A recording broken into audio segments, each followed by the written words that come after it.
గమనించాలి. మన జీవితంలో దేవుణ్ణి కలిగి ఉండి ఏమీ లేకపోయినా సరే ఏం పర్లేదండి. అయితే అన్నీ ఉండి దేవుడు మన జీవితంలో లేకపోతే ఎంతో ప్రమాదం. అంతే కదా! లోకంలో ఏమి లేకపోయినా పర్లేదు, దేవుడు మనతో కలిగి ఉంటే మంచిదేనండి.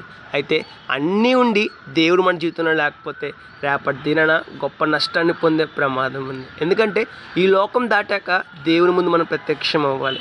పరలోక రాజ్యమా నరకమా అన్నది అక్కడ నిర్ణయించబడుతుంది. ఈ లోకంలో జీవించినంతకాలము మనం దేవుని పక్కన పెట్టేసి, దేవుని నిర్లక్ష్యం చేస్తా, దేవుని ఆలోచన పక్కన పెట్టేసి, దేవుని మాటలు పక్కన పెట్టేసి, దేవుడు జీవించమని జీవితాన్ని పక్కన పెట్టేసి మన ఇష్టానుసారంగా జీవించి మరణించినట్లయితే రేపటి దినాన దేవుడు మనల్ని ఎలా అంగీకరిస్తాడు?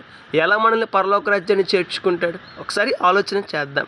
ఏమి లేకపోయినా పర్లేదండి, దేవుడు మనతో ఉంటే చాలు, అన్నీ మనకు వస్తాయి. రేపటి దినాన అన్నింటికి మించి శ్రేష్టమైన పరలోక రాజ్యాన్ని పొందుకునే అవకాశం ఉన్నది. మరి మన జీవితం ఎలా ఉన్నది? ఒకసారి ఆలోచన చేద్దాం, మన జీవితాన్ని మార్చుకుందాం. ఏమున్నా లేకపోయినా సరే దేవుని కలిగి జీవిద్దాం. రేపటి దినాన శ్రేష్టమైన ఆశీర్వాదాన్ని పొందుకుందాం, శ్రేష్టమైన పరలోక రాజ్యాన్ని పొందుకుందాం. May God bless you.